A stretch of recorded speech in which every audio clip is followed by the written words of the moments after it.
सुलग रहा है ईरान। ईरान में गृह युद्ध जैसा हाल।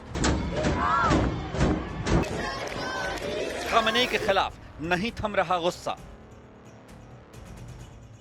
ईरान सरकार के समर्थन में भी शुरू हुए प्रदर्शन। यह तस्वीर ईरान में खामेनेई के प्रदर्शन में हुई रैली की है। इस रैली में आए लोगों को देखकर अंदाजा लग गया कि खामेनेई आर पार के मूड में हैं, क्योंकि उनके समर्थकों ने शक्ति प्रदर्शन कर दिया। जहां तक नजर गई वहां तक सिर्फ लोग ही लोग दिखे। सड़कों पर तिल रखने तक की जगह नहीं दिखी। यानी ईरान में गृह युद्ध की घंटी बज गई, क्योंकि खामेनेई समर्थक भी मैदान में उतर आए हैं। उन्होंने सिर्फ खामेनेई के समर्थन में प्रदर्शन नहीं किया, बल्कि अमेरिका और इजराइल को चुनौती दी। कुछ लोग ट्रंप और इजराइल के पीएम नेतन्याहू की तस्वीरें जलाते नजर आए।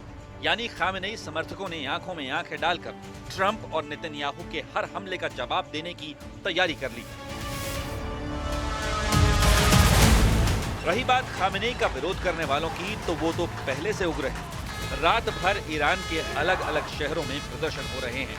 तेहरान की सड़कों पर तो रात भर प्रदर्शन हुआ, नारे लगे, आगजनी हुई। यानी रात के अंधेरे में जिस समय लोग चैन की नींद सोया करते थे, उस वक्त हजारों की संख्या में लोग जाग रहे थे। टायरों में आग लगा रहे थे, रैलियां निकाल रहे थे और ईरान के सुप्रीम लीडर खामेनेई के खिलाफ आक्रोश दिखा रहे थे। ईरान के इस्फहान में रात में खूब आगजनी हुई। काली रात जलते हुए टायरों और दूसरी चीजों की रोशनी से भर गई। पिछले 25 दिन से ईरान की ऐसी ही हालत है।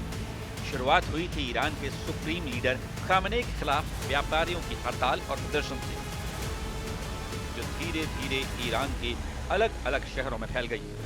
खून खराबा हुआ, गोलियां चली और अब हालत यह है कि ईरान में खामेनेई के विरोधी और समर्थक दोनों आमने सामने। यानी ईरान में तनाव बढ़ चुका है। मरने वालों का आंकड़ा बढ़ रहा है। ईरान की राजधानी तेहरान में एक हॉस्पिटल के बाहर लोगों की लाशों का ढेर पड़ा हुआ है। इस ढेर में कुछ लोग अपने परिवार वालों की लाशों की तलाश कर रहे हैं। ईरान में जारी हिंसा के बीच 600 से ज्यादा लोगों की मौत की खबर है, जिनमें 490 प्रदर्शनकारी और 48 सुरक्षाकर्मी शामिल हैं। 10,000 से ज्यादा लोगों को हिरासत में लिया जा चुका है। बिगड़ते हालात के बीच स्वीडन ने अपने देश के लोगों से कहा है कि वो ईरान छोड़ दें। अमेरिका ने भी अपने नागरिकों से कहा है कि वो तुरंत ईरान छोड़ दें और ऐसा प्लान बनाएं जिसमें अमेरिकी सरकार की मदद पर निर्भर न रहना पड़े।